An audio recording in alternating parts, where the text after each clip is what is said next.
Let's see if we're coming up here. I guess this when the people do the videos pre-stream, say, well, we'll be starting soon. That's how they can test their sound. They can test all their stuff. I need to figure that out. Hey, I see us. It's working. Yeah, I see us too, except I see an advertisement now. Oh. Do you have Twitch, or do you have Amazon Prime? Yeah. I think if you link your account to Amazon Prime, you won't get ads, I think. I'm not a Twitch expert by any means. I don't know much about it at all. But the Amazon Prime is interesting. You can actually gift it. You can give a subscription to a streamer through your Amazon Prime. So the streamer will get money from Amazon. And you give them your subscription. You can do it once per month. You have one subscription to give, and it's free to you, but it's through your Amazon Prime. Hey everybody, how's the sound? Happy New Year, everybody. Anybody in chat can hear us? I wonder if... Actually, I could play the sound. Test 1, 2. Oh, it sounds good. Cool. Game that hecky best. It's just my Lincoln computer. is in the house. Lincoln, yay! I think we're good.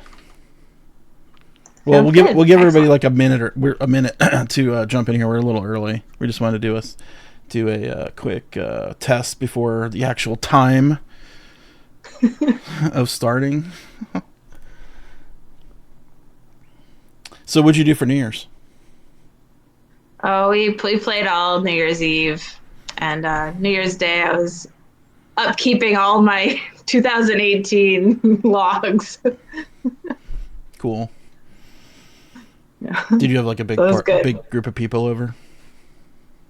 No, it was actually quite small. I think we had like 8 people or something. So I guess other people had other That's big for plans. That's twice as big as my game group, 8.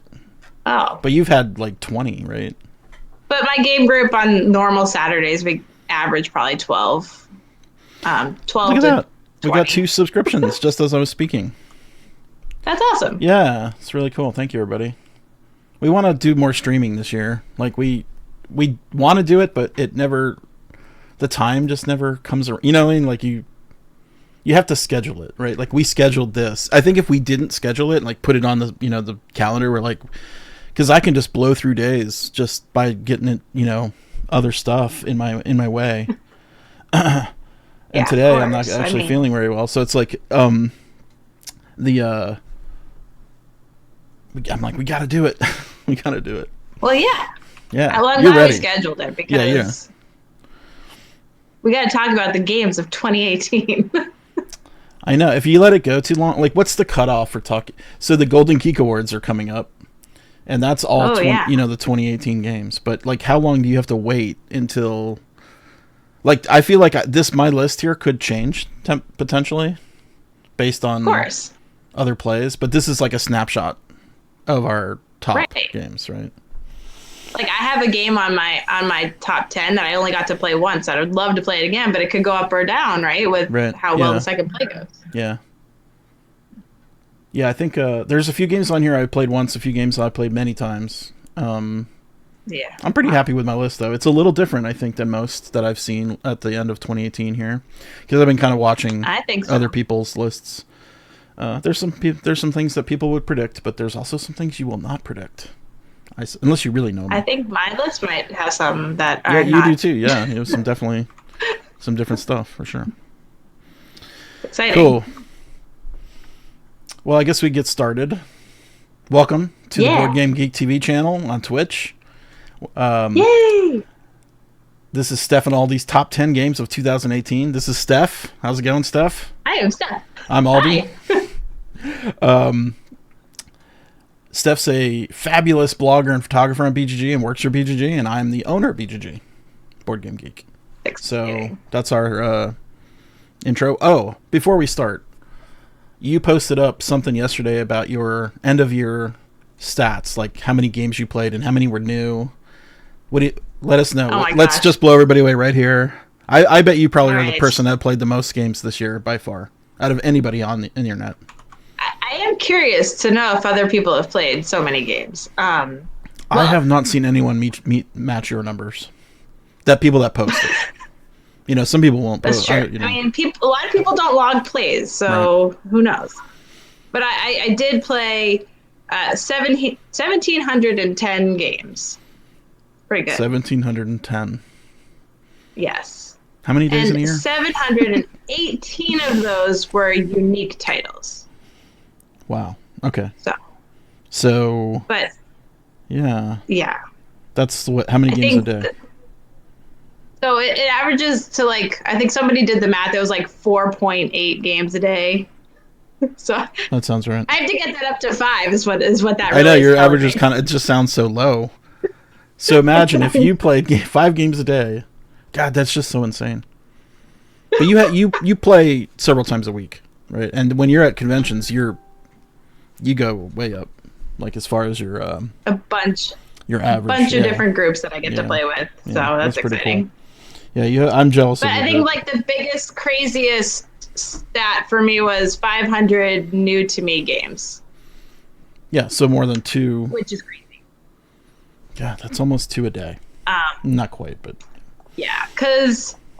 Man, do you ever get tired of the? I set the goal of 300 new to me games, and that's easily doable for me. I mean, for the past several years, it's been 400, and then I changed it to 400, and then it became so clear that I could do 500 in September. I'm like, all right, I guess I have to go to 500 now. Right. Yeah, so crazy. I would put you up in the Pepsi Challenge against any other blogger, reviewer. I mean, I think you probably have played the most games. Cool. All right. So we both have 10 games, and you have expansions, which I forgot to put on our slideshow here. And but we'll just talk about those. And I don't put I don't really play many expansions, so I didn't pick any yet. But so we'll do our top 10 games. We don't have to talk about them, or we can. Yeah. We'll talk about the end. I just forgot to put them on our slideshow. So I made the slideshow.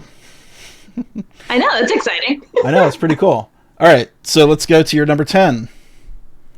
Oh my gosh. That come up? Hey, there it is. Yay! There you go. I think it killed our sound. Route. Yeah, let's make a bus route. It's route. Or I guess you could say it either way. Route or route. Yeah. Let's make a bus route. Yeah. So tell us about Let's Make a Bus Route by Sashi. Oh my gosh, it is a roll and write game. Roll and write game in the genre because. Oh no, you're cutting out. Did I lose you? It's a common map where you're making a bus route. Right. Literally, the title tells you what you're doing. You are making a bus route. You cut out a little bit there, at least for me. I don't know if everybody else did, but basically you're drawing on the map. Everybody takes a turn. A common map. Yeah, common map. Yeah, and I hadn't seen that before as a roll and write, with a center board. It's pretty cool. Yeah, no, it's perfect. And you taught me this, I think, on the cruise. We went on the cruise and we brought it and we played it. That's where I first played it. And I agree, this is a very good game. Unfortunately, not on my list, but here's the problem: 10 games is only 10 games, right? This is a fabulous 10 game. games is only 10 games. It's only 10 games, so you got to make the cut somewhere. You got to make hard cuts.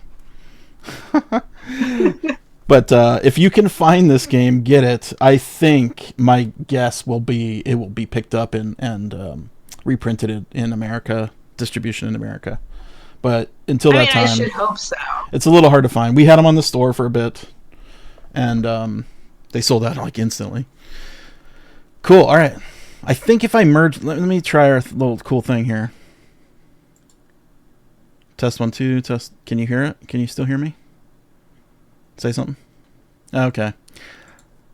So I'm not sure. I don't fully understand vMix yet because it's basically cutting out our audio when I click the button to merge. Oh well. As long as it goes to the next one and we can still hear each other. Exactly. Yeah. I bet there's a way to fix that. So cool. All right. So I'll go to my number 10. What is yours? Is The Rise of Queensdale. This is a legacy game that I didn't count the number of games we played, but I think it was probably like 30 games. Now, there's a lot of repetition here, but I really love the core part of the game, which is basically dice-based worker placement. And you can cover up the dice faces with your own, like as the legacy part goes on, you get to choose faces to cover so your dice get stronger. Right? That sounds really cool. Ostensibly, it is a game of collecting herbs and building buildings and like production, and there's like a story, and it's kind of a weird story. I wouldn't say it's very story centric. I mean, there's a lot of story, but it doesn't dominate the game like some other stuff. Mm-hmm. It's just a fun story. So, The Rise of Queensdale, it's definitely a investment of time. I think 40 hours altogether to finish it. But I really liked it, and we need more legacy games. That is a...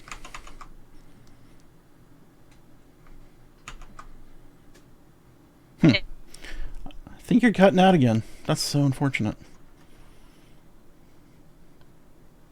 What can we do? Well, we'll keep going. Maybe we can recover here. It was fine when we were just talking a minute ago. I don't know what's going on. I know. I don't know what's happening. So let's move on to number 9. Keyflow for you.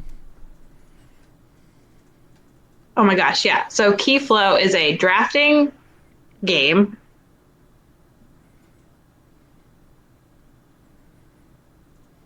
I think I lost you again. Did I lose you forever? Sorry, guys. I'm so sorry. I maybe should have restarted my... Actually, why don't you restart? Router. Go ahead, restart. Is that kind of a thing? Is that kind of a thing? Is that a thing that happens to you? Do you have to restart your router? I can also use my phone with... I'll try using my phone. You want to try using your phone? Okay. Yeah. Sure, give that a try. All right. Sorry about this, everybody. Talk about Keyflow, because I know you've played it. We got to play it together, actually. Right, we learned it together. It's Richard Breeze, Sebastian Bleasdale, and Ian Vincent design. It's based on Keyflower, which is a board game. Keyflow is a card game. It's drafting. And it's so quick. You take a card, play it, take a card, play it, take a card, play it. Do that about 20 times, and you're done. And then you score. And then you play again because it's so fast. I think we're getting our games down to 30, 45 minutes. And once you know all the cards, you can play it even quicker. It's like you just like know it. It's very cool. It takes away the auction part of Keyflower, if anybody has played that. So it's basically the part I didn't really care for in Keyflower. It's not my favorite, the auction, because it's a lot of like back and forth. But the buildings and the roads and moving things around and upgrading buildings and all different kinds of ways to score. There's probably like 50 scoring cards in the game. Yeah. It's really cool because you really feel like you get things going on with that. You're good now. You might as well just keep going. Okay, if it's fine. I mean, I don't want to be a problem. So no, not a problem. This is for fun. Okay. All right, cool. Yeah. Anything else you want to say about Keyflow? I don't really like Keyflower as much, and so this works so much better for me. It's less I'm the same way. Hate. If you like Keyflower, if you like the auctions in Keyflower, this game it doesn't have those auctions. It's just all the buildings and all the roads and all that stuff. So exactly. So for you and I, it's better. Okay. I know it doesn't. I think a lot of people will say this doesn't like kill Keyflower. Like Keyflower is still a fine game, but Keyflow is my preferable way to play Keyflower. Cool. Yeah, definitely. Number 9 for me. The Quacks of Quedlinburg. So we played this. Gosh. It's so good. It's a bag building, bag building, draw, push your luck game. And you're putting more good stuff in your bag and hoping you don't draw the bad stuff. The bad stuff never comes out, so you always have a chance to draw it. It just gets less likely. I am really bad at this. Like my luck Even there's like 30 pieces in my bag, the 8 bad ones will just all come out right in a row and knock and bust you out. But even with the amount of luck in it, I am definitely the same way. Yeah, I don't know. Lincoln, we played with Lincoln, and he was just a killer. Like he it's almost like he's looking in the bag and like I'm not, but he's just lucky. He was so funny. Yeah, it was his magic hands. So this is you're making potions, and there's all kinds of cool rules variants. So every piece has double-sided or 4 different versions of the rules. So you can play a mixture, or they have preset setup. And I have not actually gotten to play very many of the advanced modes, but the base game is just great. And it's now available in English and should be out now. I've been seeing people talk about it. Yeah, it's coming North Star Games anyway. Yeah, they got it out pretty quick. It should be soon. Yeah. Good. And this one, it won, right? The Kennerspiel des Jahres for 2000 this year, yeah. Wolfgang Warsch. Pretty epic. Yeah. Pretty good. This Wolfgang Warsch, man, I am so bad at pushing my luck, though, because it's a game I will never win, but have fun playing. Yeah. I think I've won it maybe one time, but it was very close. Someone was right on my tail, and, it was very exciting. Cool. All right, moving on. Yeah. Ooh. Number 8. This is a game I know nothing about. Yeah. Carson City, the card game. It has elements from the base game, but it's a totally different experience. You are playing cards to a tableau, building up your own personal area, your little western town. But the gameplay is actually a simultaneous card selection to try and draft the cards in the middle first, basically. Oh, interesting. So there's a splash of cards each round. You play a card from your hand. You're going to play all your cards in your hand, so you're going to have to play the bad ones eventually. It's just when are you willing to take the bad card versus the not? When did this come out? Is this Essen? It's really, really good. Actually, it was available at Gen Con, but I think the official release was Essen. So I have not played this yet. I like the original Carson City, although I felt it was too attack, like gunfighting stuff. Is the gunfights rules still in there? This is way more my speed. Okay. So. And are you building? You're building a tableau, right? You're taking your cards and putting them in a town. Yeah, I think you're personal, so you're not building on other people's lands. You're not trying to take over other people's lands. There are character cards in the game that might affect other people or give you more power to get better cards later in the round or stuff like that. And it plays 6 players really well, which is hard to do. So yeah, is it a 4-player game? Max? It plays up to 6. Plays up to 6 and simultaneous, so it's probably pretty quick. Yeah. Cool. Yeah. All right. It's really good. One I had heard of it, but I have not played it. I had not seen it. I've seen you talk about it, and I'm excited to try it. Yeah. All right. My number 8 is the Chronicles. I know. Well, this just is really, Chronicles really of Crime. I meant to put a subnote in here. So good. It's so good. It's what's the word? It's an investigation game where you're talking to people, in a crime scene. Multiple crime scenes sometimes. You're traveling around and the cool thing about this game is you can ask anybody about anything. Like if you find a dog somewhere, you can ask another person about the dog. I know. Like you can take that dog around with you the whole game and talk to, you can even ask the police chief about the dog. There'll be a response. Sometimes they'll be like, no, I don't know anything about it. But yeah, the murder weapon you can carry around and be like, what do you know about this? Which is kind of weird to go confront the killer with the murder weapon, but or who you think is the killer. But it's very because you can get an answer for anything, and it's just so crazy that the things I never even thought to ask about that, but it would have been really helpful if I did. Yeah. You can also ask your team, which is a criminologist, a hacker, a medical doctor, and what was the other one? There's one more. Forensics, yeah. So. And all those guys have tons of information. I don't know how much you've ever used those in the game, but they give you tons of information. And it does something that it's not my favorite in these kinds of games, but I accept it. You put you on a time limit. Everything you do in the game takes time. This is true. Now, Yeah. I like to see every single thing in a game. So I'm not good with these, right? We'll run out of time. If you're playing with me, we'll run out of time and lose. But I like to see all the information. It's not like the cops are going to be like, not all of the cases are time-based, though. Right, yeah. So it's just a minor little nitpick. I still think the game is great. Yeah, sure. And I forgot to mark a note here. But there's just too much you could even possibly ask anyway. Oh, I know. Yeah, It's like...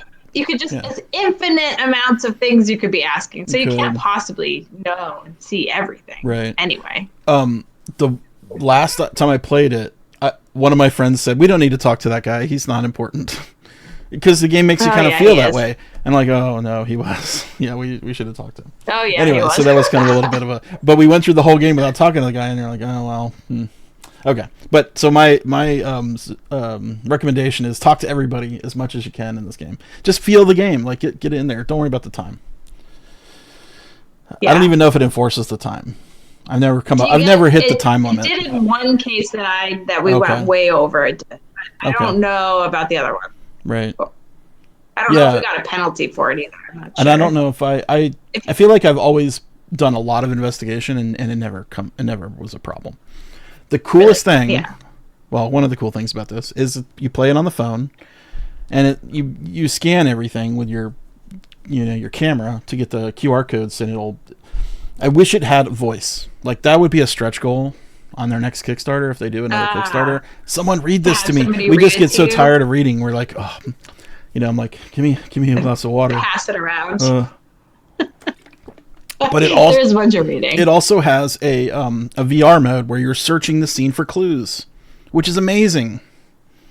That's really cool. It's the coolest thing. The first time you see it, you're like, "Wow, this is awesome!" It's a future games, and it's a kit. Wait for the expansion they can just keep making adventures with the kit. It's a game kit, right? Like if he open sourced it, other people could make stories. I thought it's awesome. Yeah. It's very cool. Now I forgot to put my note in here. Asterisk. I'm putting Detective at number 8 as well. But I've only played one scenario in Detective, and I haven't finished it, so I don't feel like I can really put it on the top 10 yet. But I really want to finish it. It's very similar to this Detective, so... no, I know. But is there a lot of reading out loud again? There's a lot of reading, but there's also a lot of thinking. Like, I think there's more thinking in Detective than there is in this game. Yeah. Like, there's a lot of straightforward things here, whereas Detective has got a lot of weird... hidden clues and you have to really think about it. All right, Chronicles of Crime. All right, we're up to number 7, going fast. Now, how do you pronounce this? Castell. Okay. Or Castell. I know it's Castell. If you want to pronounce it. Castell. Yeah. I read it as Castell. I've always said it as Castell, but yeah, I think most people would say. Even though I know better, I still say Castell. Right. I actually played this quite a bit. I think I played it 16 times this year, which is not insignificant. That's a lot. This game is meaty too. It's heavy.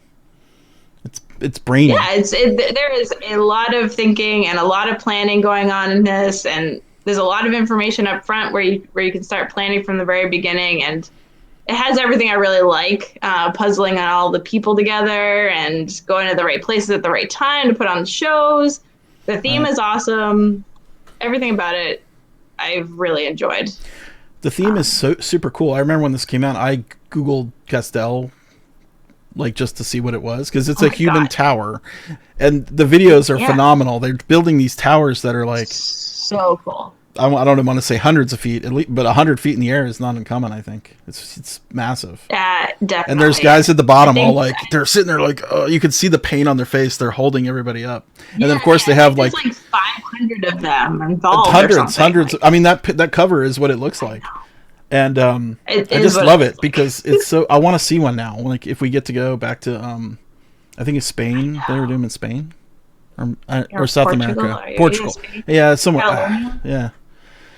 But then always the little girl or the little boy has to climb all the way up at the top and do this little woohoo, wave the hand. Oh my god! And then everybody has to come down without without falling. It's so cool. Anyway, so the game has all that stuff in it with the guys that can go wide, and it's cool. It's really cool. By Aaron Vanderbeek. That was from early 2018, and it hasn't been forgotten. This is the cursed episode for BGG. It is we have recorded it twice, and I think there's still problems with it. But Lincoln can fix it. I know he can. There's little minor rules that are tricky. The rules are tricky, yeah. But it's still cool. So, it's still a cool game. I really like it. Hopefully they get it number 7. all good. Okay. Yeah. Number 7. Hey, it's Keyflow. I ranked it a little higher than you. Yeah. But we talked about it, so rewind a little bit if you want to go watch what we said about it. But Keyflow is awesome. Richard Breese is amazing. Sebastian, when he teamed up with Sebastian Bleasdale, he just went on fire. And I don't know what Ian Vincent's work into this game is, but it's a great game. I think this is going to be like a top 100 game. Like once people start getting it. Yeah. I hope people start getting it because it is awesome. Yeah. I love drafting. I will always play a drafting game. I love it. It's so quick too, like for the amount of weight you get in, the decisions you have to make for the time. It's awesome. Yeah. All right. Really good. Number 6. Oh, my number 6. This is a game I only got to play once, so it has the opportunity to be higher or lower depending on my next future plays. Blackout Hong Kong. When I saw in the game, I was thinking about it 4 days later. Yeah. That's usually a sign of a good game. So it's just the card mechanic. Alexander Pfister is just awesome at making new and clever card mechanics in games. I like Mombasa. How do you keep it's a little bit like Mombasa, but not. You're making columns of cards, but it's different. It is much different, and it's still very interesting.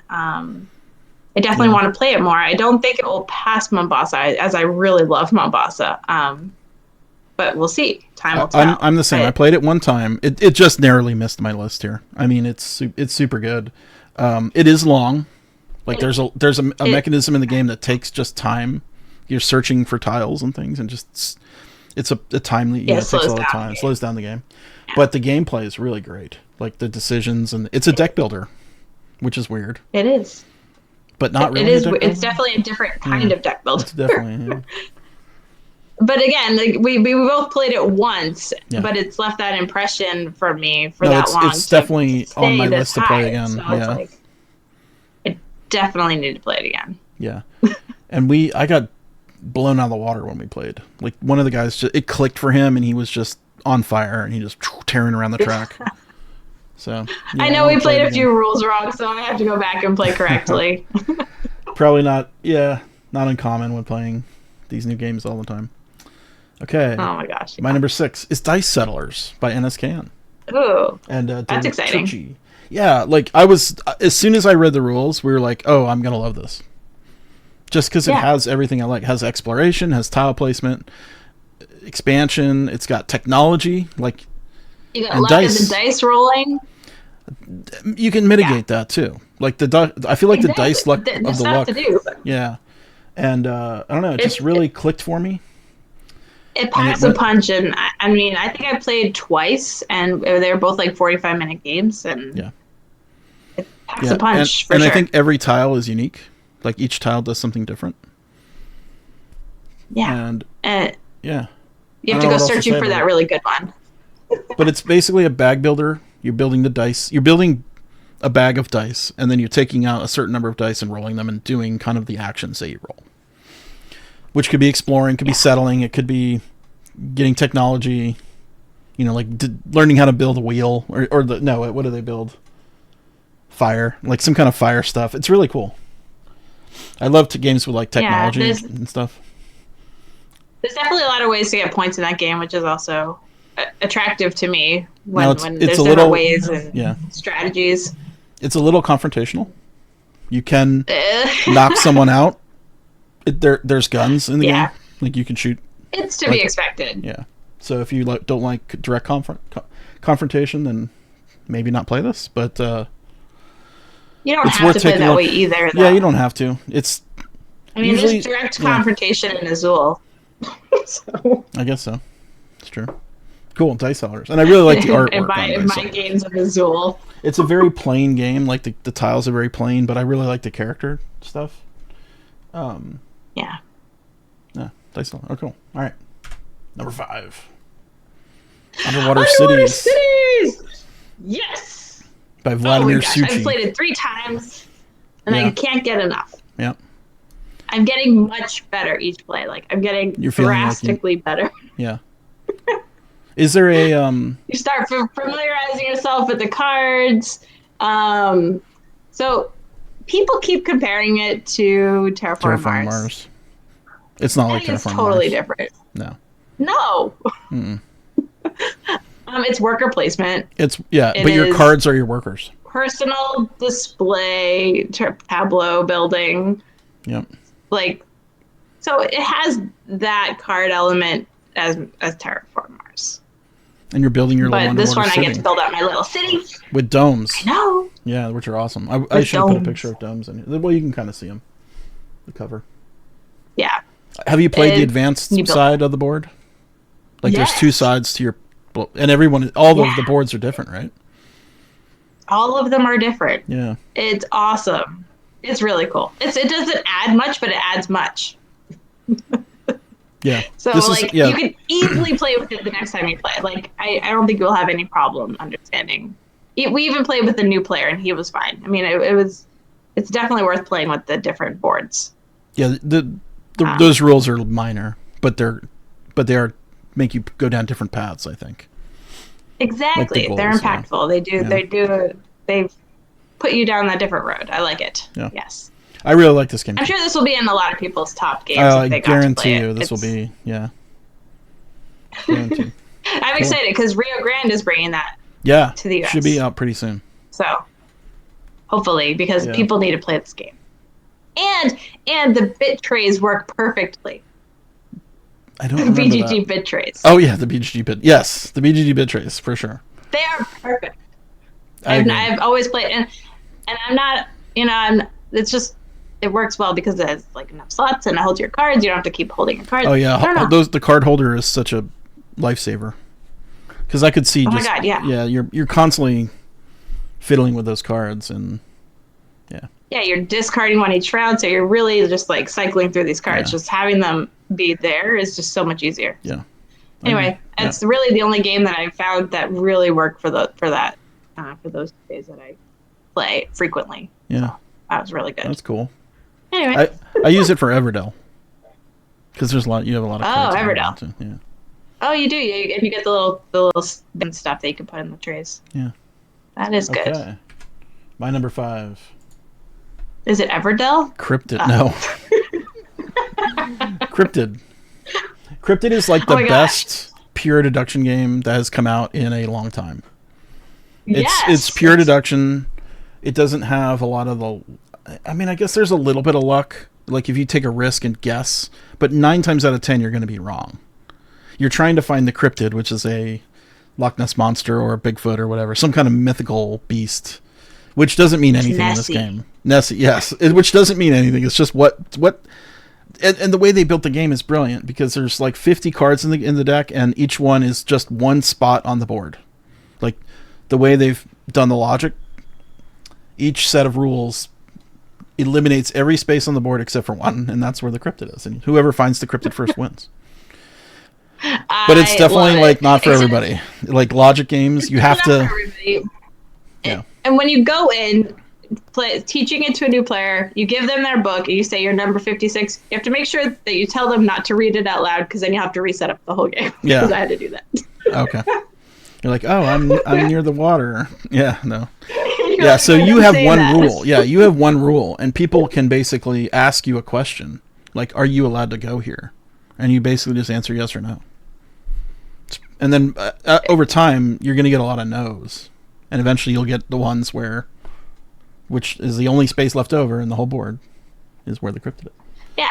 I don't really know why the game, the box says like 40 to 60 minutes, because it's really like a 20-minute game in my experience. But maybe with more players, it could be longer. Yeah, with more players, for sure, because I played it 4-player.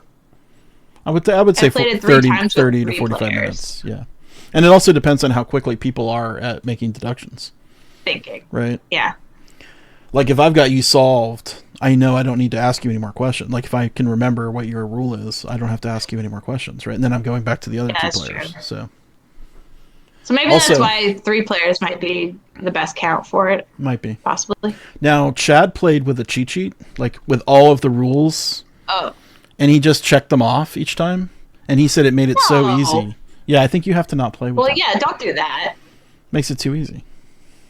He said it was boring. Well, not even that, but it kind of takes away the fun, I guess. I don't know.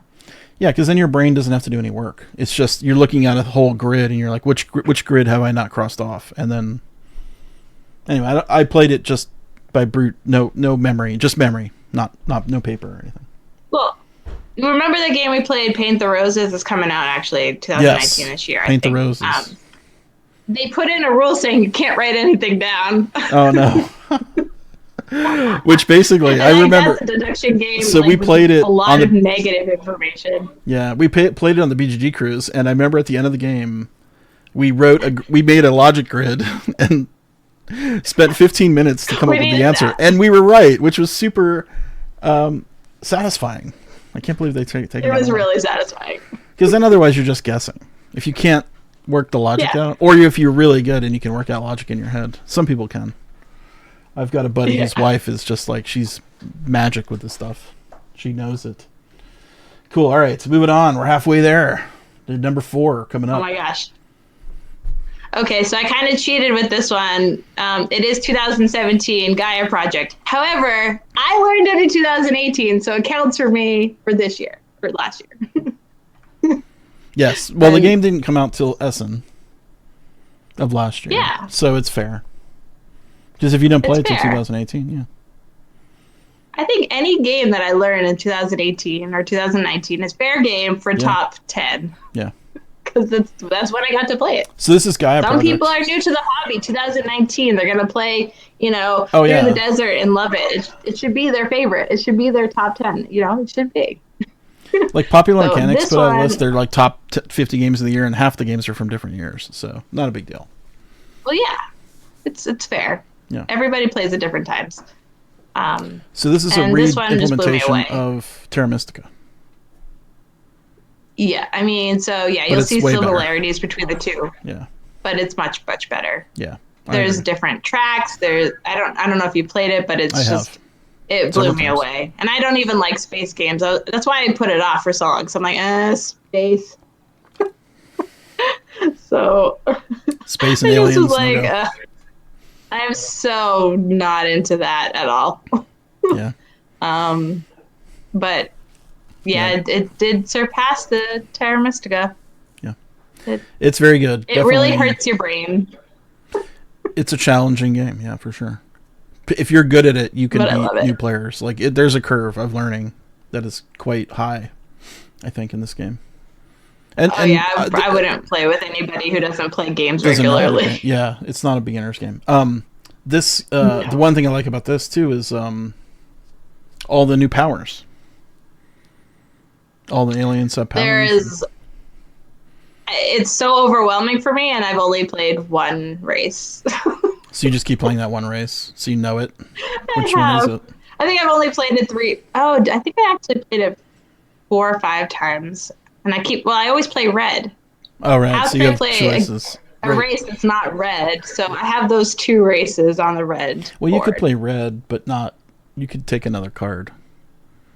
Right? I could. And I probably will. Because I like seeing all the different powers and how they change the game for everybody. It's really cool. Yeah, it's good. It's a good game. It was I think it was on my top 10 from last year. Yeah, it should be. All right. Number 4 for me is Decrypto. You played Decrypto? Excellent. Yeah. Oh my gosh, yes. This is a magical game. I play extreme mode. Oh no, I don't like extreme mode. I can never guess anything. Nobody likes extreme mode but me. No. Only clues given in the form of board games. Right, but nobody knows board games like you do. But so you're basically maybe. I played with Steph one time and she made a rule that said every answer has to be a board game. And we're like, okay. So I think one of your words was one of your words was orange. I remember this specifically. Orange was a clue for you, and you had to give the clues that get us to say orange. Well, your own team, but your own team didn't even know because they don't know all the games that have orange in them. as their main color. It was Yes, quite entertaining. faulty. Yeah, I know. Well, your team lost, but it was because it's too hard. Anyway, let me talk about this. It is hard. The object of this game is to intercept the other team's codes by hearing the clues that they themselves are giving to their own team to tell a code. So if your code is 1, 2, 3, and you get a different code every turn, so it's not always the same. So if I have code 1, 2, 3, and my words behind the screen are matched up with the numbers 1, 2, 3, and 4, I have to give you 3 words, or it can be sentences. Honestly, it can be anything that will let my team say 1, 2, 3 without letting the other team figure out.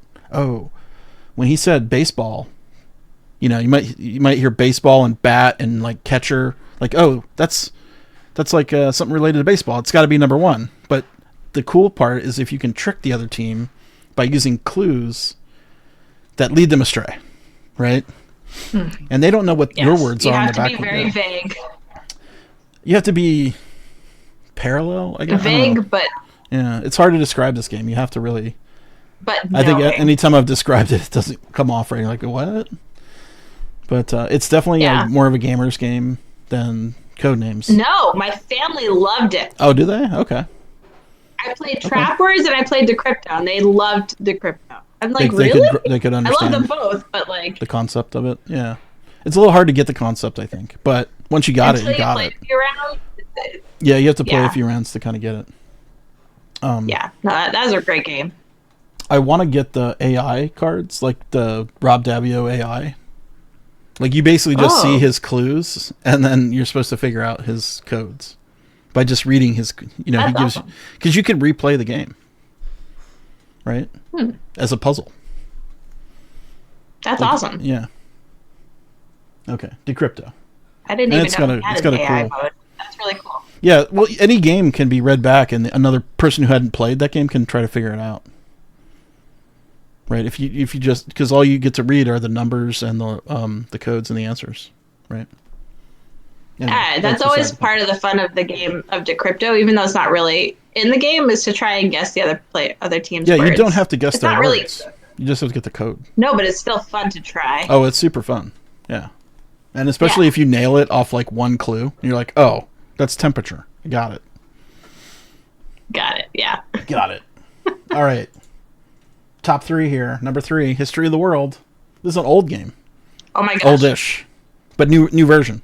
Well, this is a new 2018 version. Yeah. It is different. Had this come out in 2017, it would have been easily the top game. But because there are so many good games this year, it unfortunately is down at number 3. But it is a game, like, if somebody were to pull it off the shelf and go in the other room and play without me, I would go, no, I want to play that. It's so good. If you're familiar with Brief History of the World or the Old History of the World, this one plays over 5 epics or eras. Yeah. I forget what they call it. It's kind of like Small World, right? It's like you get a different... it's like an advanced Small World. Are they races? Yeah, I guess they're races.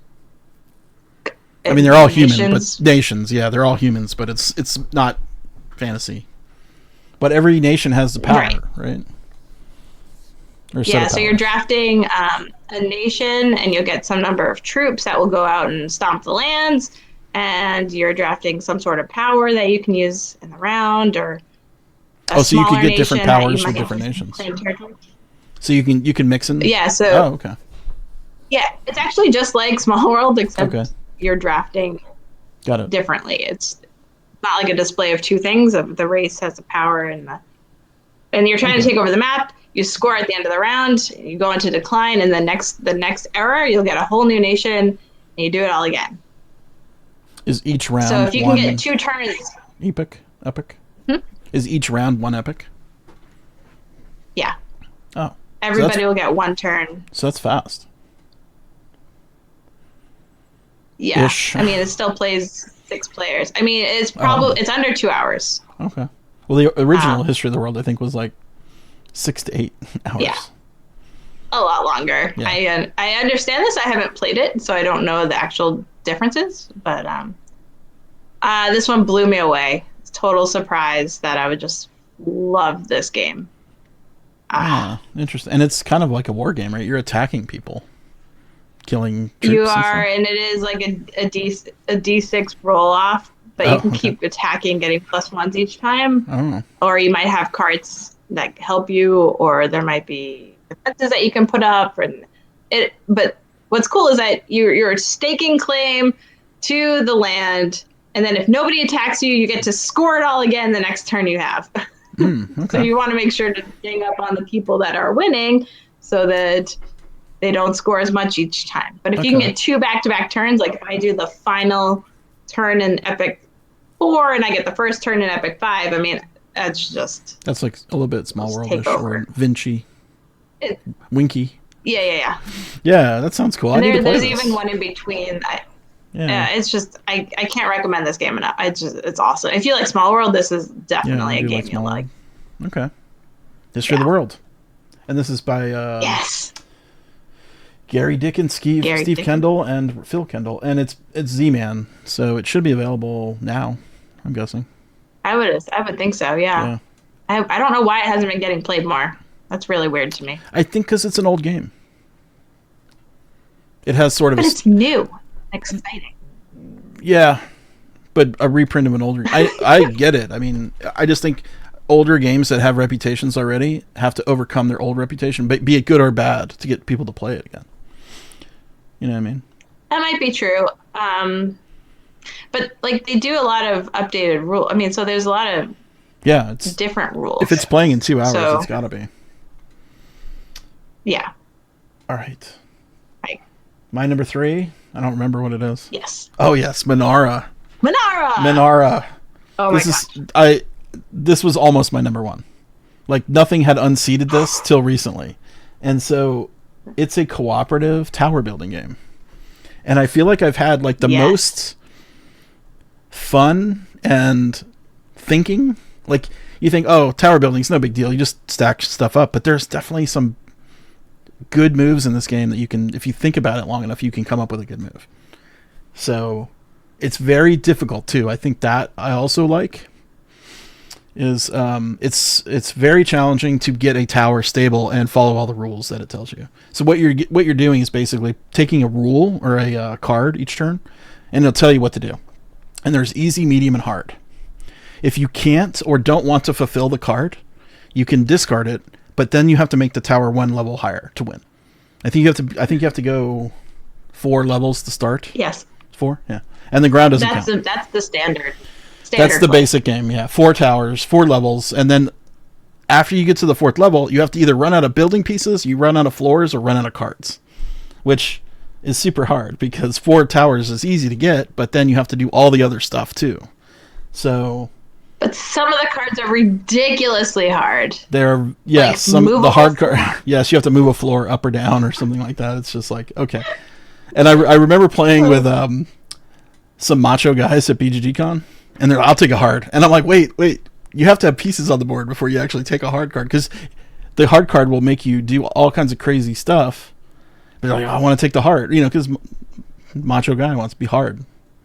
No, take the easy card. Trust me. Take the easy card. It's okay. Trust me. Your ego will take it. You aren't ready for the hard card. It's so good. Okay. And I unfortunately don't know if it's available in English. Or it's English in their box, but I don't know if it's available in America to buy. Which is so sad. I don't think so. Because this is one of the best games in the past decade. So everybody I've played it with has loved it. So and we played it the other day, and people are going to go out and buy it. It's really, and it's not really like, a great dexterity. It was designed the same time as Via Paletti, the one where you stack up. And it was designed the same time. Yeah, right around the same time. So when they are very similar. They're very similar, except this is cooperative. Yeah, exactly. So it kind of killed it, the design, for like 10 years, and then it came out later. There's a designer diary on it the other day. Yeah, it's so satisfying to win this. Anyway, Menara. It's so satisfying. By Oliver Richter. Really, really good. Zuck. You can track it down. You can buy it on Amazon DE. And it's pretty cheap, actually. I'm sure. Okay. Number 2. For Steph. Do you know how to say this word? So good. Teotihuacan. I don't know. That's pretty good. Close. Teotihuacan. I I'm say sure I'm saying it Teotihuacan. incorrectly. But yeah. Teotihuacan. Teotihuacan? Yeah. Yeah. Well, we know what you mean. It's so good. Yeah, it really is good. Yeah. It's so good. So many choices to be made. My brain is constantly thinking with quick turns, though. You get quick turns, which is really great. For me, it's really great. Yeah. Because I can think about my turn as it comes back around to me. Yeah. So basically you're trying to do a number of different things, collect resources, help the gods, even though they're not gods. I don't even know what the temple track is. It's kind of City of the Dead. I don't know. So you're building the temple. About theme, but yeah. So, yeah, offering to the gods, I believe. Building the temple, building houses. There's so many things in this game, and it's a rondel. Building a pyramid.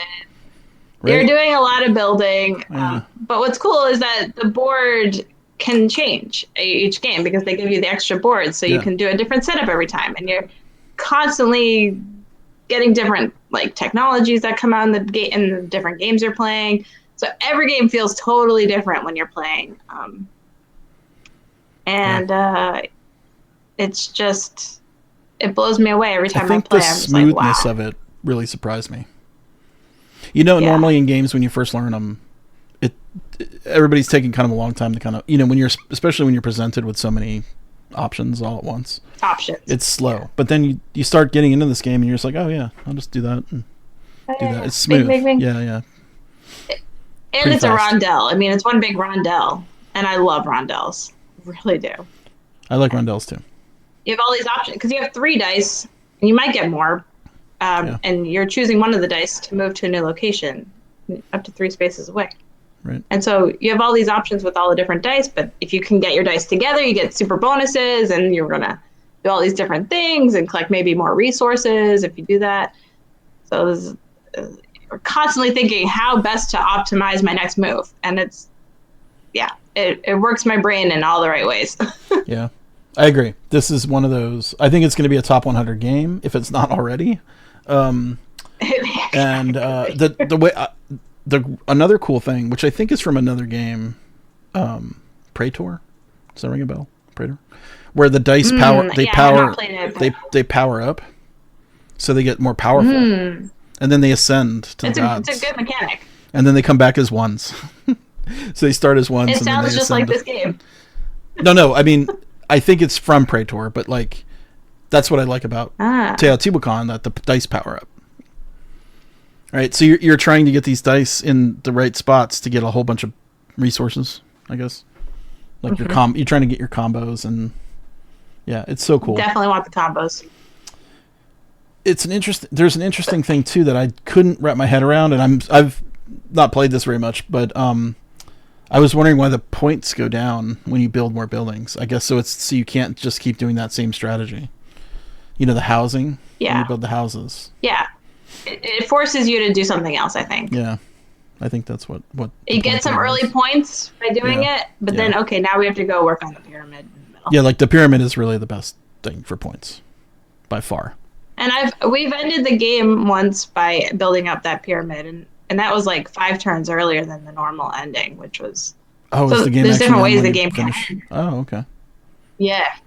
Cool. And so that's a whole timing is everything, right? So when do you ascend your dice, because that will also advance the timer. When do you build this piece of the pyramid? So I love that. Yeah. It also has a cool where you're trying to stack the right pieces on top of the pyramid to get bonuses. Yeah. Right. So you're trying to you want to do that. It's got a little spatial puzzle going on. Yeah. Well, your number the right 2 time right now is my number 2. Happens to be your number 2. Yes. By virtue of pure luck, and of course this game is awesome, we're at the same. Yes. That was not on purpose. Yes. Yeah, what can you say about it except buy it? I don't even know if you can right now. I think it's probably in middle of reprinting potentially, because I think people are nuts about it. It's gone nuts. But if you like, worth the nuts. Yeah, if you like meaty Euro Rondel dice games. Now, the dice are not luck dice. It's not rolling dice. It's to mark their power. Yeah. And there's a lot of replayability. We kind of touched on it, but every tile is customizable, right? Like, you put tiles all over the board. They're all random. They're already working on an expansion, so... I could see that. That's exciting. Yeah. Cool. Teotihuacan. All right. It's going to be on the top of everybody's list, I'm sure. Or near the top. A little drum roll for your number one, which I don't remember what it is. Oh, it's going to be no surprise. Oh, wait. I know what it is. The Mind. It's The Mind. Another Wolfgang Warris game? I've played this 228 times. 228 Which is a lot. That's a lot of Mind. How many different players have you played with? That's a lot. Or do you just... I wish I was keeping track of the different player counts. Yeah. I mean, it's been a lot of groups. A lot. I think my experience is it's always different with different groups. Always. Yeah, like every time. Yeah, it's kind of weird. It's an interesting game. And that's why you can't just play once. No, you have to play in once. Like once. If you have a new group, you play once, you get it down, maybe probably get to level 6 because that's generally where we get to, and then you lose, and then you play again, and. I took this home for Christmas, or no, Thanksgiving, and we played it with teenagers, and they loved it. They got it real quick. They figured it out, and they were just playing on their own. After we left, I just left the copy with them so they could keep it. And they're like, "It's in German." I'm like, "Well, yeah, but do you know how to play? You know how to play, right? So it doesn't really matter." Yeah. It's really good. And I made it to level 12 in the dark. Right. So you played through the regular game with 2-player? Yeah. Okay. So you play through the regular game and survive, and then you flip over the cards. Or so you play all the cards face down. You play all the cards face down each level. Was that with Michael? It's so good.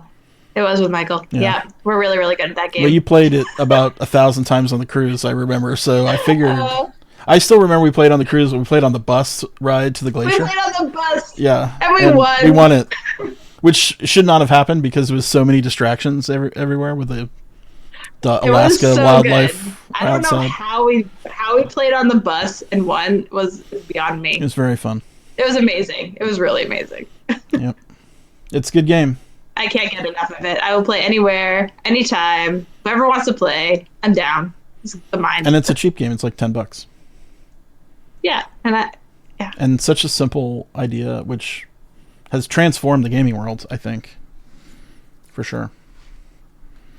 Absolutely. All right. And your number one? My number one. Oh. This is a big shocker, I think, for everybody. Yellow and Yangtze.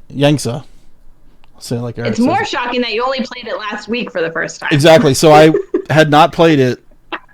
So my favorite game of all time is Tigris and Euphrates. If anybody follows me or has heard an interview, when you like, what's your favorite game? Tigris and Euphrates.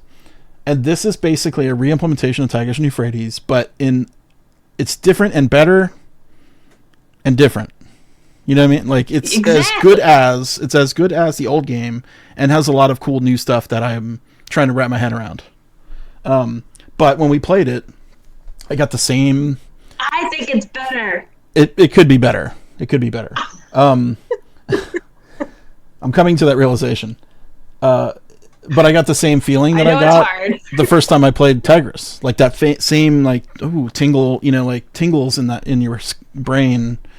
Like, oh, I see all these things I can do and figure out the way to score points. And I think this one is probably a little less chaotic. Because in the first one, you have the wilds, which I really like. Yeah, the gold tiles are wild. I really like that. And especially if you can build a gold pagoda, which gives you a wild every turn. That's pretty fat. That's pretty my nice. goal. But then then you have a crosshair painted on you, and you're going to be taken out very quickly. I always have a crosshair painted on me. Are you kidding? Yes, because you're a good player, right? Like everybody's like kill stuff, attack stuff. What else can I say about this? It's got the artwork is amazing. Vincent Dutray did the artwork. Reiner Knizia, Really of course, good. the designer, and it's truly different. It's so different that I was kind of like thrown. I didn't realize how much different things were there, but still the same game. It's kind of funny. Mm-hmm.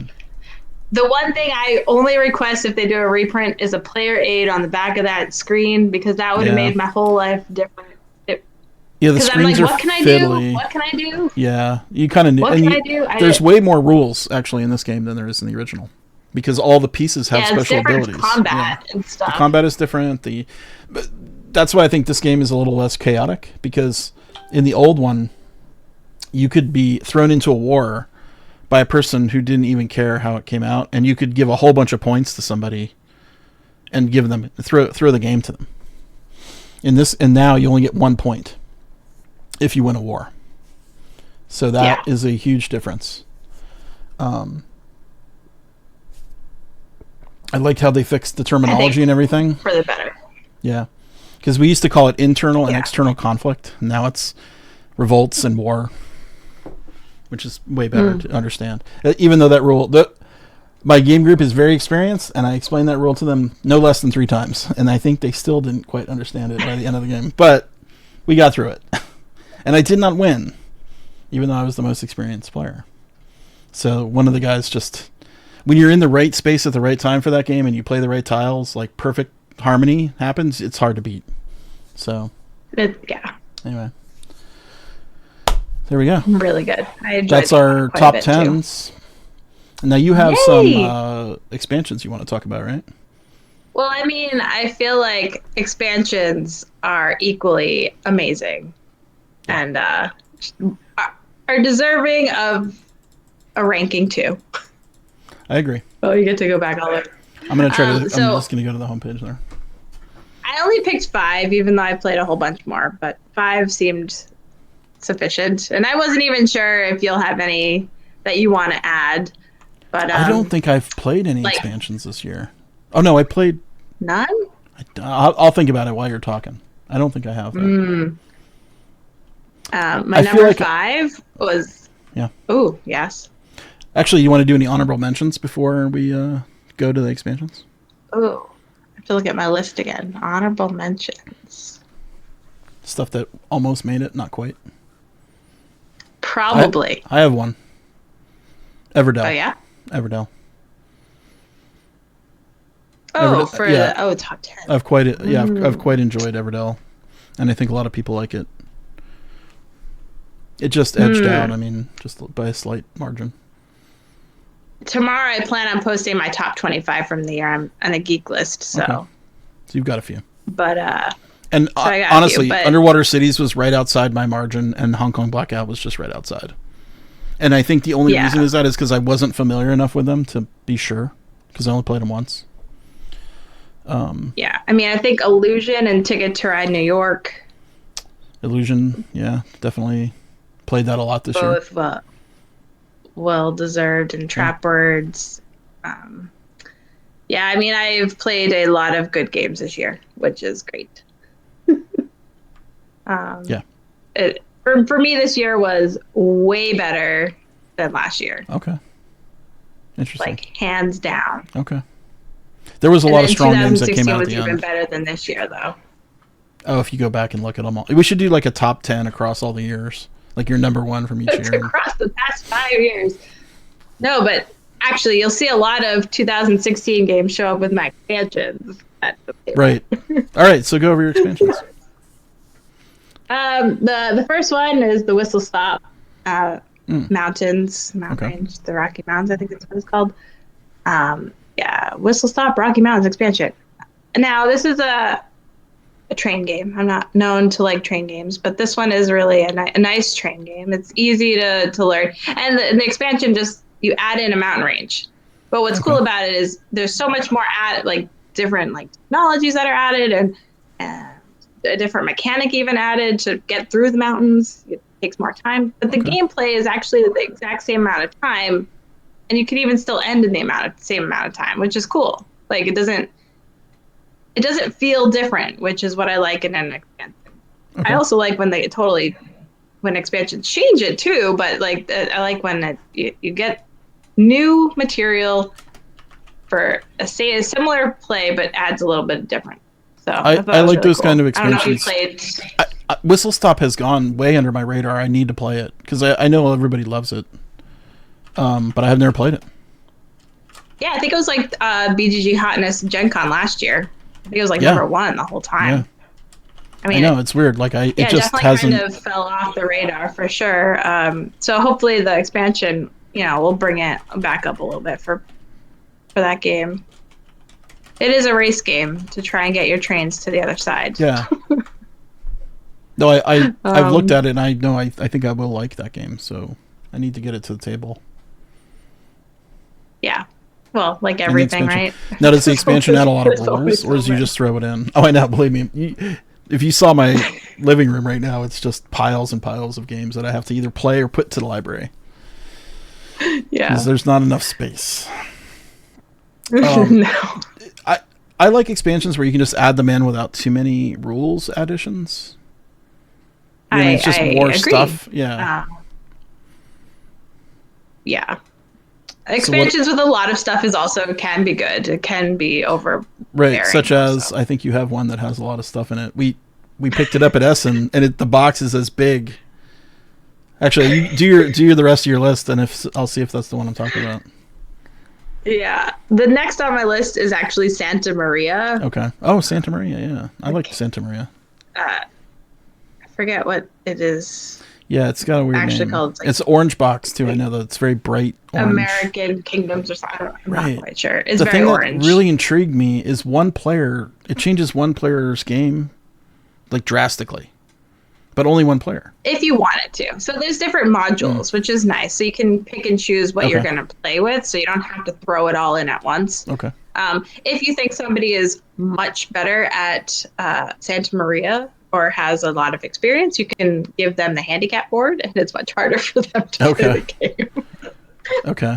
Oh, the connections are. I never win this game, so I'm never using that board. But so I've only got to play with a couple of the modules, and one of them is really cool. It adds like a guy walking on your board. It gives you like a little mini challenge to get him down to the other corner to get a few points, and there's a new like commodity that you're using.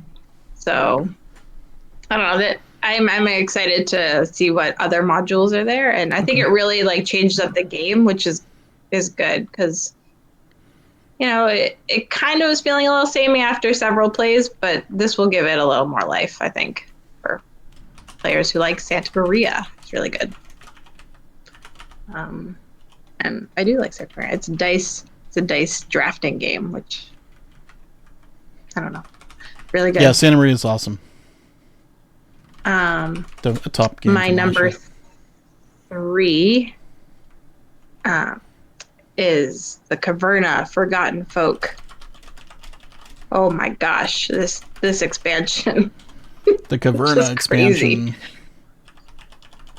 Forgotten Folk. You got all these new races that give you all these different powers and penalties, sort of. Like, I can't even give you an example. There's just so many. But like, if you have one race that's really good in caves, it will get like a negative effect for farming or something. Okay. So you want to be working really, really hard over in the caves and doing all their cool things that they can do. There's new resources. There's a ton of new tiles. Like if you're playing, I played with 6 players, I think, when I played 5 experienced Caverna players, and we were all just like, ugh. Right. Every new race that you're using adds 4 buildings to the board. Actually, it doesn't add; they replace buildings that are already on the board. Okay. So the buildings that might be there are no longer there because it got replaced with this new building, and you're like, well, what's this new building? Right. So that definitely. And that's really what Caverna needed, was more building. So I guess you got that in essence. Totally changed it all. Because I think it just came out in the U.S. just now, just like recently. Oh, did it? Hopefully it did. So it's because, available. Yeah. I really hope it's available for people because, it's awesome. And I think Uwe Rosenberg is very good about adding variety in his expansions. Because we were looking at the Feast for Odin. Agree. Was Feast for Odin on your list? Have you It's tried next. that yet? It's number next. 2. I spoiled it. Okay, let's go to number 1. You're fine. We go right into number 2. Oh, number 2. Okay. It is Beast Broden. Oh my gosh, it's amazing. Yeah, I think the box is nearly as big. Who hasn't played Odin. Yeah. It was really big. I haven't played it yet. It's epic. It adds another board, right? It's a whole new board. Oh, it's a new board. Okay. It has new actions. It's new. It takes away some actions. It's really, really good. I've only got to play it once, and I've been wanting to play it again since. It's just... I might spring that on my grip soon. Because we all love Odin. You have to. Yeah. If they love Odin, you have to. Yeah. I can't believe they haven't requested it, in fact. They probably don't know it exists. They're not as crazy as me about games. They're kind of, they're definitely gamers, but they don't know all the releases, right? Yeah, as us. Oh my gosh. If I like so it opens up a whole bunch of new strategies? Is shipping the only good strategy still? No, there's like you can do anything. Now there's horses and different animals and oh my god, lots of things. Right, I remember you get new exploration boards and just there's a lot to do. Okay. So much to explore. That's easily one of my favorite top 10 games of all time. So Feast of Odin, the adding an expansion for it is all the better. And my number 1 expansion for the year was Seven Wonders Armada. Oh, right. Yes. It was Seven Wonders was number 5. Armada brought it to number 3 on my top 10 of all time. That's how much I love it. Okay. That's a big expansion then. It is easily my favorite expansion for Seven Wonders, and for people who know Seven Wonders will say, "Oh, Leaders is the best leader." No, this is the best.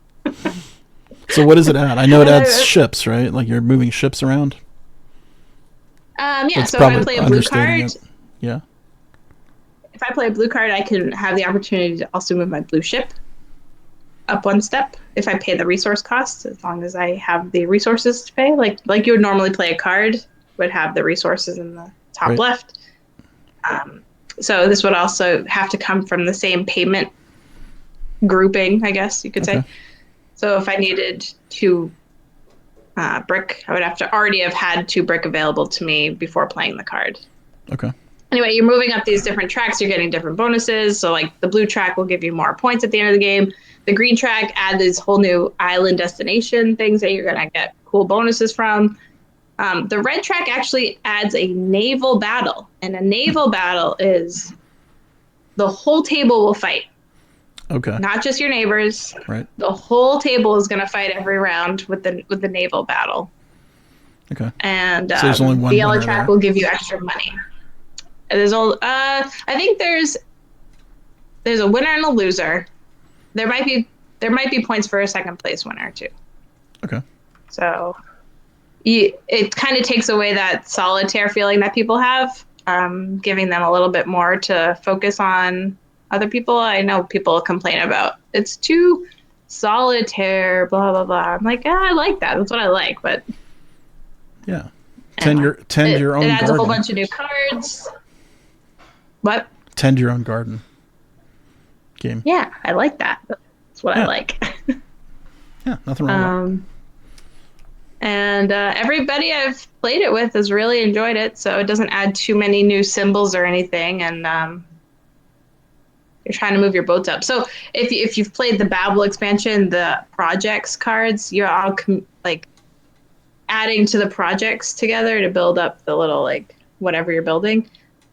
The Armada expansion is basically your own little project. You're trying to boost the ships, and you're trying to build. Yeah, I've seen the tracks, right? Yeah, and so, oh my gosh, Seven Wonders is my number 3 game. I love it. Okay, well, I'm gonna definitely play that soon. I want to play with.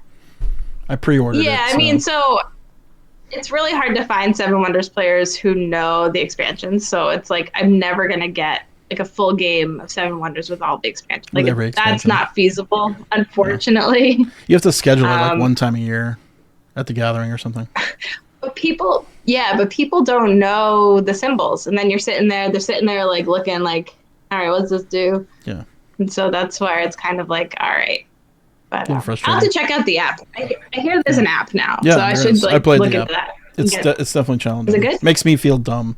I always felt like I'm good at Seven Wonders, but I'm not really. Like the AI will beat me easily. I'm like, how did it get so many points? Like, oh my gosh, I need to download this app right now. It's a good app. So, yeah, cool. I had a lot of good experience. So like those Seven Wonders, Odin, Caverna are all 10 out of 10. I mean, those are all excellent expansions that, if you like the game, will add a lot for you. Yeah, well, those are all great games and made better. Did you think of any expansions that you liked? Gosh, I'm drawing a blank. Here's the problem: is like we're always playing games for the first time, or coming back to it after so long. It's like, well, so the one expansion I'm really looking forward to, I have not tried yet, is the Marco Polo expansion. Oh my gosh, that was last year, but it was excellent. Yeah, I haven't got to play it yet. I mean, we played Marco Polo. I played Marco Polo a bunch. But the expansion I have not yet tried. Oh, it's so good. You have to. Yeah. The what else? I'm putting you. You have a long list of games you have to play. Oh yeah, I mean, well, I wish I could play 700 games in a year. I mean, that's 14 or 1,500 games. That'd be crazy. Okay, so let me look real quick at the chat here. Yeah, and see if anybody's asking I logged questions. out of the chat because I had a feeling that was slowing making you down, my maybe. stream. Yeah, it could be. So I'm sorry hey if Barb, people have been talking Kabuki to me. Kid, board games everybody should. Midnight Mental Patients. Oh hey Ezra. Any questions for us? On that. If any... Yeah, I can bring up if anybody has a question for us or things that we want to play or looking forward to or anything really. Oh my god, I have such a long list of games to play. But this year I'm going back to my I'm going to play 300 new games. I'm not going to go crazy. Okay. Not going to do it. I've got you on video saying that. We'll see. Well, once I pass 300, then I can start.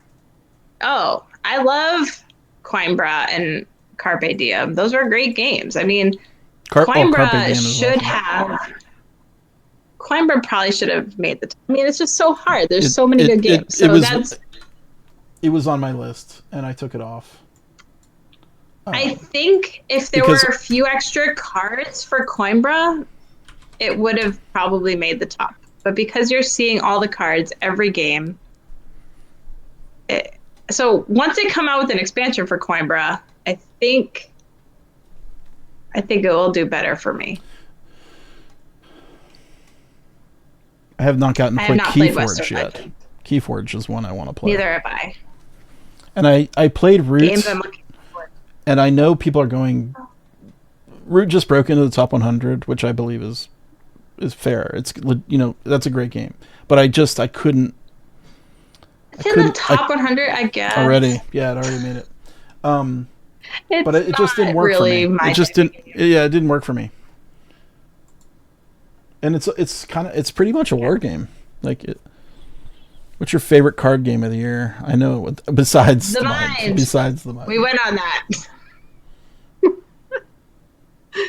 I did play Drop It. Drop It was a good time. It's a good game. Yeah. I would suggest 2 players though. Maybe.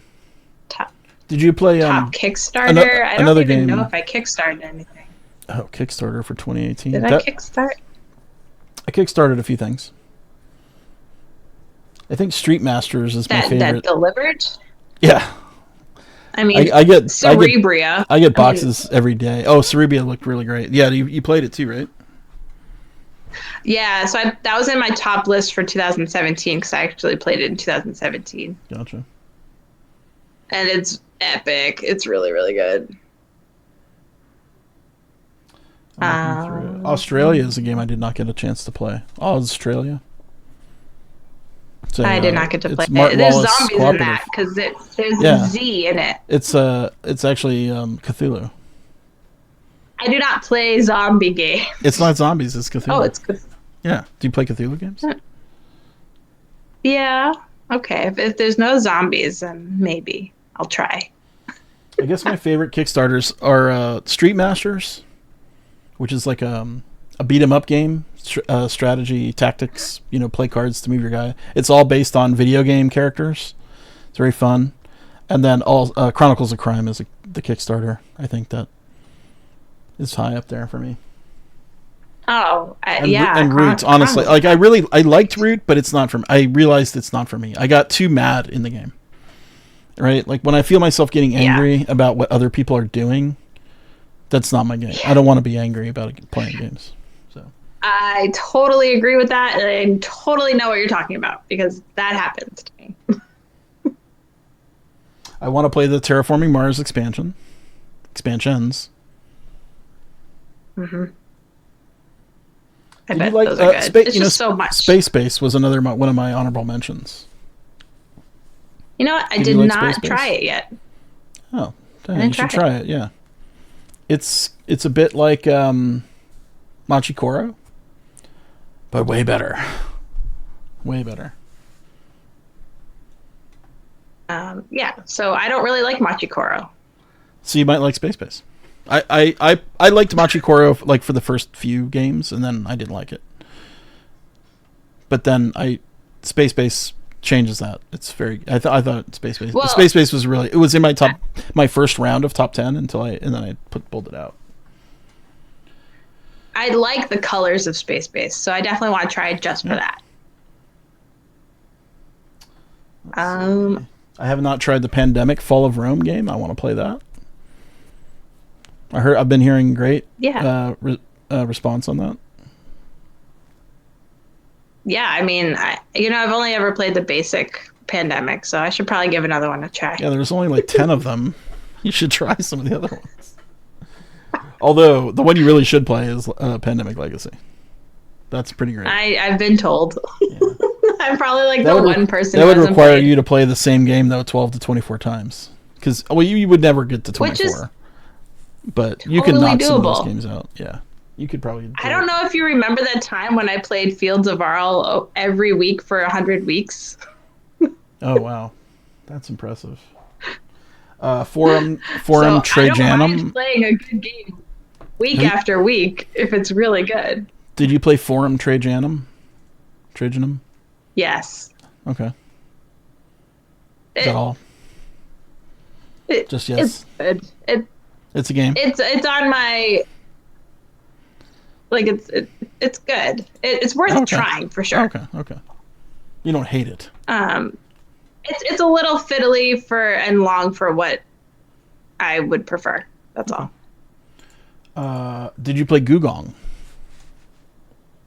I did. It was excellent. I can't wait till that comes out. That's going to be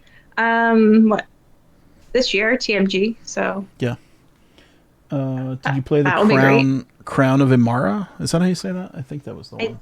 I did. I had major problems with it. So if I play it again, I will do the very first in the back of the rulebook,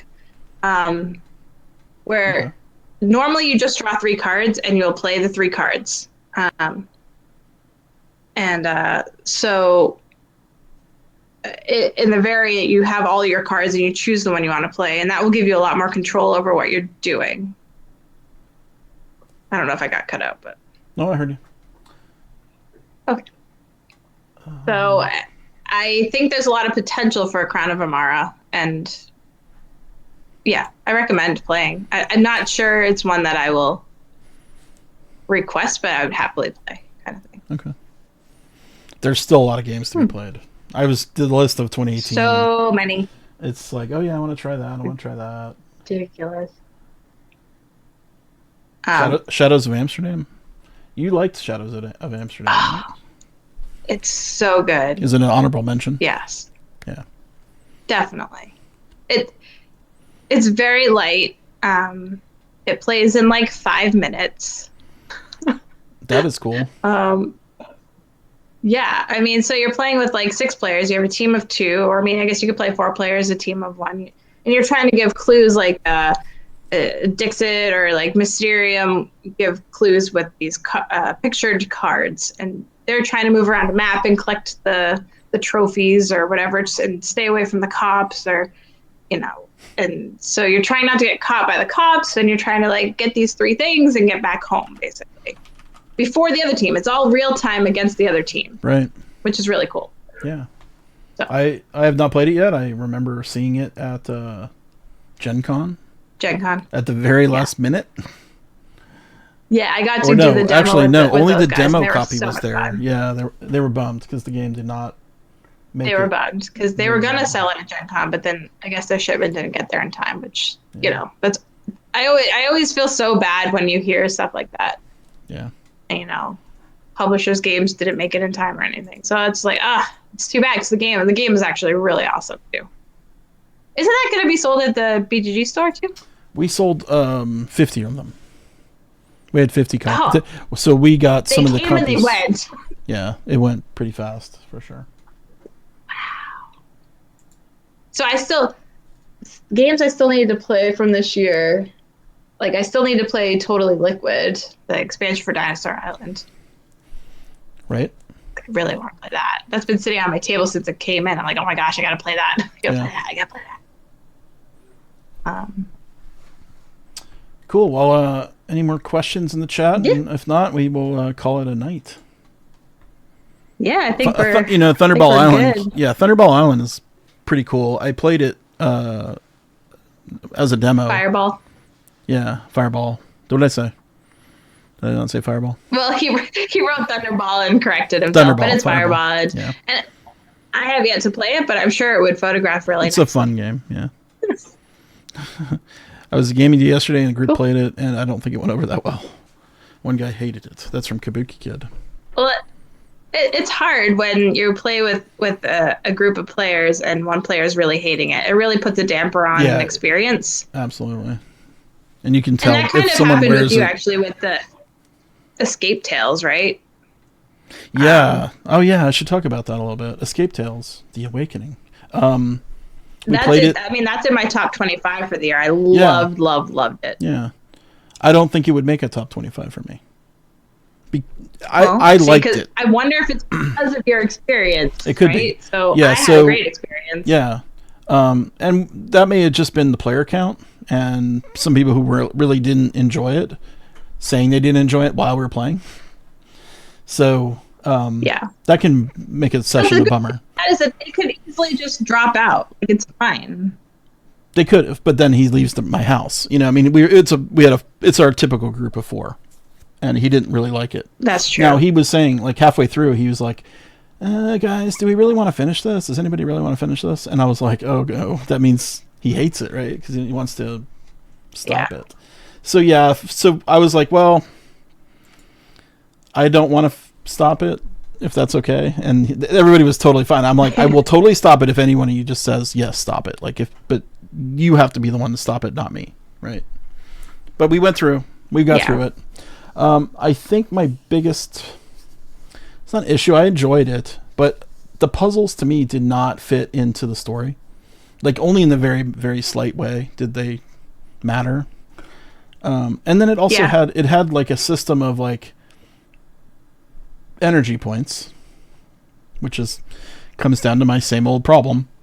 I want to see everything in the game. I want to see all the puzzles. So we just kept taking Doom cards to get more points to see all the puzzles. And you don't have to solve all the puzzles in that game to beat it. I don't know how you did it. True. Did you actually skip puzzles, or did you just go press forward at every moment?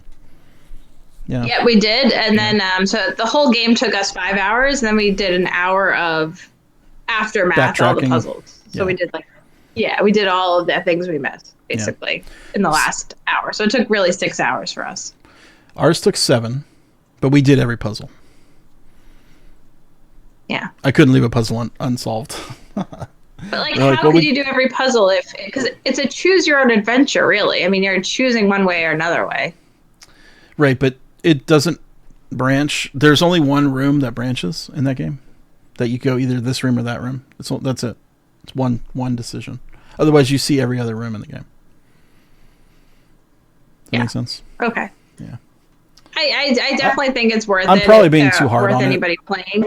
Yeah, if you like puzzles and you like puzzle escape room games, I recommend it. If you like the escape rooms. If you're playing with somebody who doesn't like it and complains, not complain, it's putting it too harsh, but there was definitely a negative kind of feeling in the game, which brings down my excitement to play it, because the other person, I can tell that other person doesn't really want to play it. And that's part of being a host, is like hosting the games. And we just powered through it. I really like the hint system in the game. It's really cool. Yeah. Yeah. And you don't like get penalized for it, which was also nice. There's no penalties, and we also went through all the endings to see how they all kind of turned out, and that was a little disappointing. I was hoping for like more different types of endings. Anyway, I'm being harsh on the game, but it's a good game. I liked it. I would definitely recommend it, for sure. Minor nitpicks, yeah. There's so few puzzle escape room games out there. You got to support them. Like, we want more of that stuff. We want more good ones, right? And if it's going to be a series too, a series of games, I definitely want it. Yeah. Yeah, for me, the unlocks, I'll buy all the unlocks, I'll buy all the exits, all those things. So I actually have a stack of exits sitting here waiting for me, like 4 of them. So I'm excited to get those. Oh my gosh. Those. Yeah. I should give some a shot. Have you not played them? I've played only a couple. Okay. I played 2. Some of them are better than others. Yeah, there's some that are just amazing, and some are just okay. Yeah. Somebody mentioned Holding On. I'm like, yeah, I'm still in the middle of that one. So that. Should I invest my time in that? Do you recommend it? Maybe. I do recommend it, but maybe it's a maybe right now. For me, though, you know me, I like theme and I like story and all that stuff. Yeah, then I think you'll probably enjoy it. Okay. You'll probably enjoy it more than Escape Tales. Okay. If you didn't enjoy Escape Tales. I enjoy it. I enjoy Escape Tales. I think I think it could be better. That's all I'm saying. Mm-hmm. Yeah. Okay. There's so many good games, so. There really is. I mean, if a game like Escape Tales or Unlock has a definitive end, that's actually appealing to me, because I'm like, okay. Yeah. I experienced it. I had the experience. Yeah. Now I play something else. Yep. I like that. Did either of us play Rising Sun? Did you play Rising Sun? No, I don't. I'm not big on the ally system, so I don't think I would enjoy it so much. Yeah, I played it. And it I don't know what to say. It's great, but we all sort of came to the conclusion that the powers of the players were very unbalanced. Now, we only played it once, but before the game started, we basically said that power is amazing, that power is so-so, that one's not good, and that one's terrible. And the order of the game was 4, 3, 2, 1, like in that order of those players. So we kind of felt, do we really want to play this again if we know the powers are so influential on the game and they don't? And here's the thing: we could be idiots, like we don't understand the game. I fully accept that. But once you've sort of put your mind in that space, then you're kind of like, it's hard to get away from it, right? Like you're like, well, you've got the power that turns money into soldiers. You're gonna win, like that's how we feel. So I think the production was amazing. The art is amazing. I love the theme of it. It's got some fun double guessing. I have to say, it looks amazing. The minis are amazing. Like I want those. I want the minis painted. They're really spectacular. Anyway, I did play Rise of Morlock. What is the new one from Eric Lang and Antoine?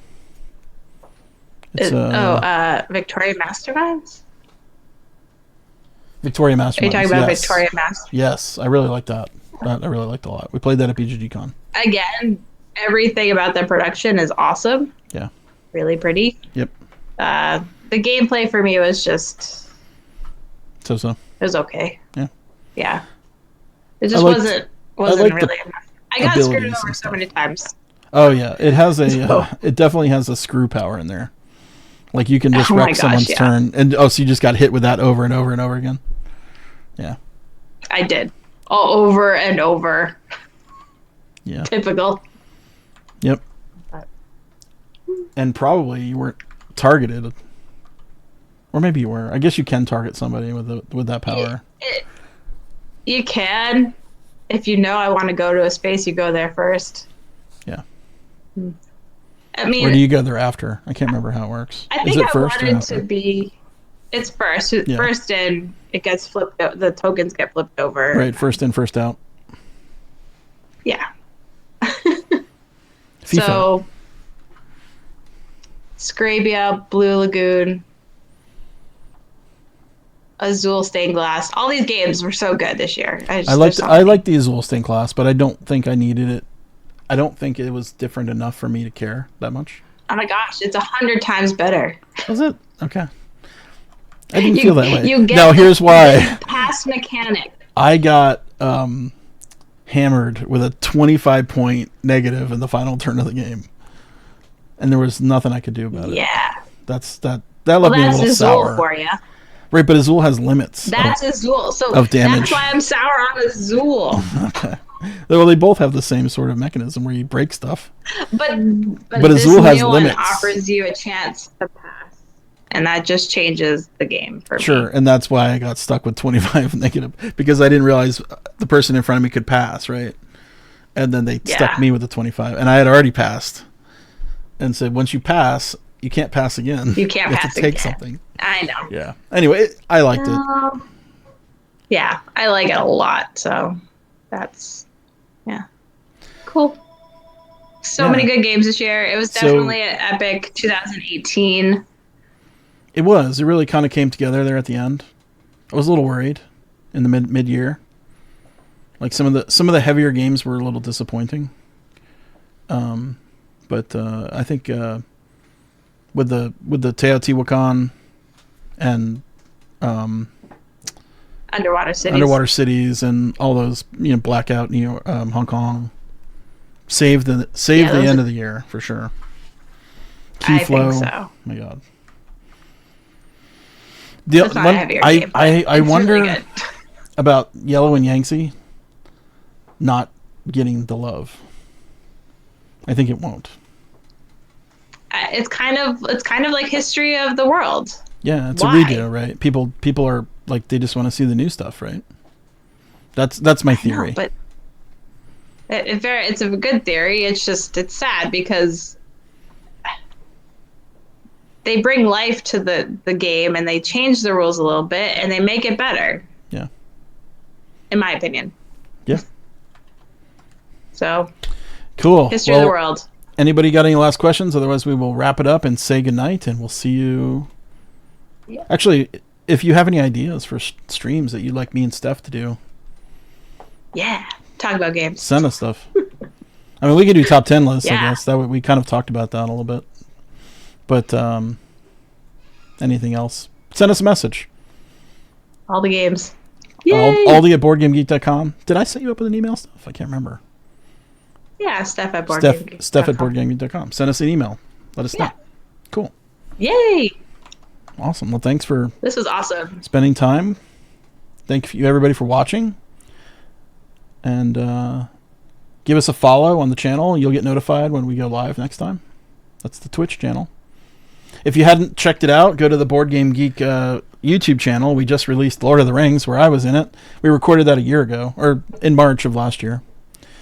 It's almost a year ago, and or February, March, and I forgot about that, and I watched it again last night, and I was like, oh yeah, Lord of the Rings, pretty good game. 20-year-old game. I should try it. Maybe it'll be my top of 2019. I don't know. It's a co-op. But I like co-ops. I'm getting better. Okay. But there's theme. It's Lord of the Rings. Do you like Lord of the Rings? I love Lord of the Rings. Cool. All right.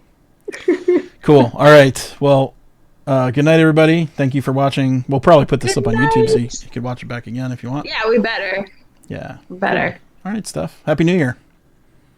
Happy New Year. It's been fun. Yeah. More games this year. More games. We'll do it again. Everybody play more games. All right. Bye. Yes. Bye.